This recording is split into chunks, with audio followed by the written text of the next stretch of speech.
जय माता रानी। हिंदू धर्म में गज लक्ष्मी व्रत यानी लक्ष्मी व्रत का विशेष महत्व है।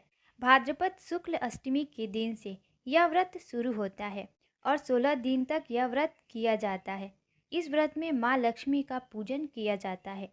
इस व्रत को करने से सुख समृद्धि और धन की प्राप्ति होती है। इस व्रत से जुड़ी कई तरह की लोक कथाएं हैं, लेकिन कुछ कथाएं काफी प्रचलित हैं। प्रिय भक्तजनों, आज हम महालक्ष्मी व्रत की कथा श्रवण करेंगे। महाभारत काल के दौरान एक बार महर्षि वेदव्यास जी ने हस्तिनापुर का भ्रमण किया। महाराज धृतराष्ट्र ने उन्हें अपने राजमहल में पधारने का आमंत्रण दिया।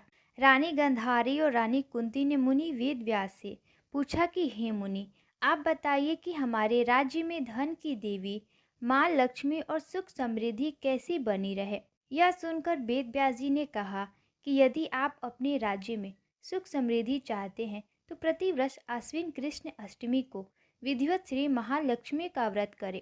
मुनि की बात सुनकर कुंती और गांधारी दोनों ने महालक्ष्मी व्रत करने का संकल्प लिया।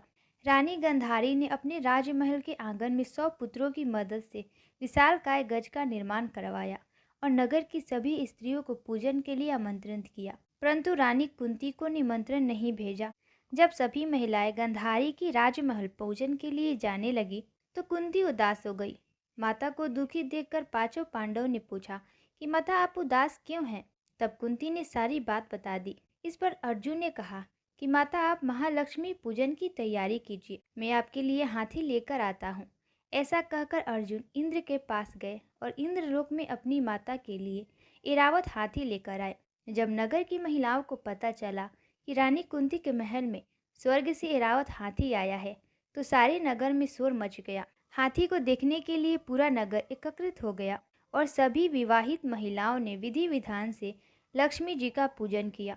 पौराणिक मान्यता है कि इस व्रत की कहानी को 16 बार कहा जाता है और हर चीज का पूजन सामग्री ही 16 बार चढ़ाई जाती है। दोस्तों, ये थी महालक्ष्मी व्रत की पहली कथा।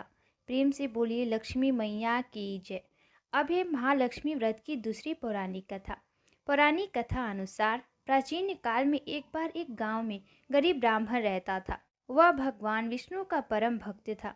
एक दिन उसकी भक्ति से खुश होकर भगवान विष्णु ने उसे दर्शन दिए और मनचाहा वरदान मांगने को कहा।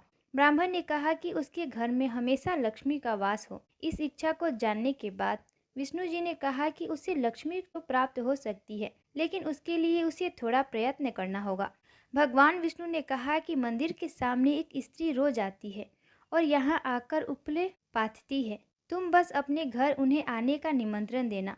यह स्त्री ही देवी माँ लक्ष्मी है। अगर वह स्त्री तुम्हारे घर आती है तो तुम्हारा धन्य धान्य से घर भर जाएगा। इतना कहकर भगवान विष्णु अदृश्य हो गए। अगले दिन सुबह 4 बजे ब्राह्मण मंदिर के सामने बैठ गया और जब धन की देवी माँ लक्ष्मी उपले पाथने आई तो ब्राह्मण ने उन्हें अपने घर में आने का निवेदन किया। ब्राह्मण के व्यक्त को सुनकर लक्ष्मी जी समझ गई कि ये सब विष्णु जी का किया धराया है।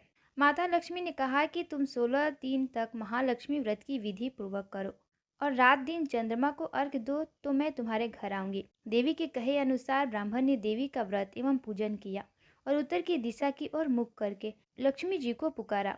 अपने वचन को पूरा करने के लिए धन की देवी प्रकट हुई और उन्हें गरीब ब्राह्मण के हर कष्ट को दूर किया और उसके घर को सुख समृद्धि से भर दिया।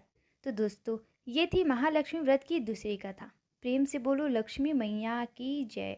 अब महालक्ष्मी की तीसरी पौराणिक कथा। पौराणिक कथा अनुसार एक बार भगवान विष्णु मृत्युलोक यानी भूलोक में गमन करने के लिए निकल पड़े। माता लक्ष्मी ने भी निवेदन किया कि वह भी उनके साथ आना चाहती है। भगवान विष्णु उनके स्वभाव से परिचित थे, इसीलिए पहले ही उन्हें आगाह किया कि मैं आपको एक ही शर्त पर साथ लेकर चल सकता हूँ। माता लक्ष्मी मन ही मन बहुत खुश हुई कि चलो शर्त ही सही, भगवान साथ ले जाने के लिए तो माने। माता फटाक से बोली, मुझे सारी शर्तें मंजूर है। भगवान विष्णु ने कहा, जो मैं कहूँ जैसा मैं कहूँ आपको वैसा ही करना होगा। माता बोली, ठीक है, आप जैसा कहेंगे मैं वैसा ही करूँगी। दोनों भूलोक पर आकर विचरण करने लगे। एक जगह रुककर ही श्री हरि ने माता से कहा कि मैं दक्षिण दिशा की तरफ जा रहा हूँ, आपको यहीं पर मेरा इंतजार करना होगा। यह कहकर भगवान विष्णु दक्षिण दिशा की तरफ बढ़ गए अब माता को जिज्ञासा हुई कि दक्षिण दिशा में ऐसा क्या है जो भगवान मुझे वहां नहीं ले जाना चाहते। माता का स्वभाव तो वैसे ही चंचल ही माना जाता है। उनसे वहां पर ज्यादा देर नहीं रुका गया और भी भगवान विष्णु की तरह ही बढ़ने लगी। आगे जाकर माता को सरसों का खेत दिखाई दिया। उसकी सुंदरता से माता का मन मोह लिया। वे फूलों को तोड़कर अपना श्रृंगार करने लगी। इसके बाद वे कुछ ही दूर आगे बढ़ी कि एक गन्ने के खेत उन्हें दिखाई दिए। उन्हें गन्ना चूसने की इच्छा हुई तो गन्ने तोड़कर उन्हें चूसने लगी कि भगवान विष्णु वापस आ गए। सरसों के फूलों से सजी माता लक्ष्मी को गन्ना चूसते हुए देखकर भगवान विष्णु उन पर क्रोधित हो गए। भगवान ने कहा कि आपने शर्त का उल्लंघन किया है। मैंने आपको वहां रुकने के लिए कहा था, लेकिन आप नहीं रुकी और यहाँ किसानों के खेत में फूल एवं गन्ने तोड़कर आपने अपराध किया है। इसकी आपको सजा मिलेगी। भगवान विष्णु ने माता लक्ष्मी को 12 वर्ष तक किसान की सेवा करने का शाप दे दिया। स्वयं क्षीर सागर में गमन कर गए। अब विवश माता लक्ष्मी को किसान के घर रहना पड़ा।